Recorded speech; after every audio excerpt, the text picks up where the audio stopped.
Hello and welcome to Your Brain Lied. Today we're diving into something almost everyone experiences but rarely talks about openly. That nagging feeling of being behind in life. It's that sensation that you're not where you should be compared to, well, someone. Anyone. Everyone. Maybe it's career milestones, relationship status, home ownership, or even just having your life figured out. Whatever the specific measure, it's the feeling that you're lagging. But here's the thing I want to get across right away. Your brain is often playing tricks on you. It's painting an inaccurate picture. This feeling, while incredibly common, is often based on a whole bunch of lies. So, let's pull apart those lies, shall we? First, let's talk about the should. This word is a huge red flag. I should be married by now. I should have bought a house already. I should be a manager at my age. Where do these shoulds even come from? Usually, they're imposed from the outside, from family expectations, social media highlight reels, even just that pervasive cultural narrative of what constitutes success. Think about it like this. Imagine you're walking through a funhouse, and all the mirrors are warped. Some stretch you tall and thin, others make you short and wide. These shoulds are like those warped mirrors, reflecting distorted versions of reality. They're not accurate representations of who you are or what your life needs to be. The truth is, there's no universal timeline for life. We all run at our own pace, and that's perfectly okay. Comparing yourself to others is like comparing apples to oranges. They're both fruit, but they're completely different. Now, let's address the comparison trap itself. This is where social media really digs its claws in. We see curated versions of other people's lives, the vacations, the promotions, the perfect families. We rarely see the struggles, the setbacks, the late nights, the self-doubt.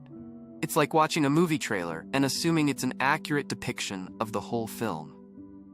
Our brains are wired to compare. It's a survival mechanism. Back in the day, comparing ourselves to others helped us determine if we were safe, had enough resources, and belonged to the tribe. But in today's world, that instinct is often misfiring. We're not comparing ourselves to our immediate community anymore. We're comparing ourselves to a global, highly edited highlight reel. Imagine you're baking a cake. You see someone else's cake on Instagram, perfectly frosted, elaborate decorations. You start to feel bad about your own cake, which is a little lopsided and has some frosting smudges. But you don't know that baker spent hours meticulously crafting that cake, or that they might have even used some professional tricks. Your cake, made with love and maybe a little imperfection, is still delicious. It still serves its purpose, and most importantly, it's yours. The comparison trap steals your joy. It makes you focus on what you lack instead of appreciating what you have. It's a constant chase after an unattainable ideal. Another aspect of this behind feeling is how we define success. Society often equates success with external achievements, money, status, material possessions. But what if those things don't actually align with your values? What if true success for you is something completely different? Maybe success for you is strong relationships, creative expression, making a positive impact on your community, or simply finding inner peace. These things aren't always easily quantifiable or visible on social media, but they're incredibly valuable. Think of success as a personalized recipe. What ingredients make it delicious and fulfilling for you? If you're following someone else's recipe, you're never going to be truly satisfied. Let's say a friend of yours is deeply passionate about art and wants to be a painter, but they also feel pressured to pursue a more stable career in finance, because that's what their family expects. They might achieve financial success, but they'll likely feel a deep sense of emptiness because they're not living in alignment with their true values. Defining success on your own terms is about tuning into your inner compass and choosing a path that feels authentic and meaningful, even if it deviates from the norm. It's about asking yourself, what truly matters to me, and then building your life around those values. So how do we break free from this feeling of being behind? How do we rewrite the lies our brains are telling us? First, it starts with awareness. Pay attention to those moments when you feel that pang of comparison or that nagging should. Acknowledge the feeling without judgment. Just notice it. Then question those thoughts. Ask yourself, where is this should coming from? Is it truly aligned with my values? Is the comparison I'm making fair and accurate? Often just by questioning the thought, you can start to weaken its hold on you. Next, reframe your perspective. Instead of focusing on what you lack, focus on what you have. Practice gratitude for the things that are going well in your life. Celebrate your small wins. Acknowledge your progress, no matter how incremental it may seem.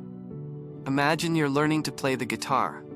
You might feel frustrated that you're not as good as your favorite musician, but instead of focusing on that gap, acknowledge that you've learned a few chords, that you're improving with practice, and that you're enjoying the process.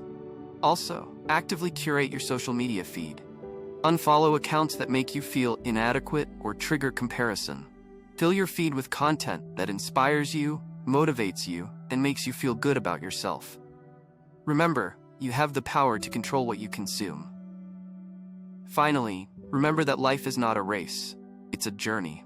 There's no finish line to reach. It's about savoring the moments, learning from the challenges, and growing along the way. It's about finding joy and meaning in the present moment, rather than constantly striving for some future ideal. I hope this conversation has been helpful. Remember, your brain is just trying to keep you safe, but sometimes its programming gets a little off. You have the power to reprogram it, to challenge its assumptions, and to create a life that is truly your own. Before we wrap up, here are a few questions to reflect on this week. First, what are some of the shoulds that are driving your life? Where do they come from, and are they truly aligned with your values? Second, what does success mean to you on your own terms? If you could design your ideal life, what would it look like?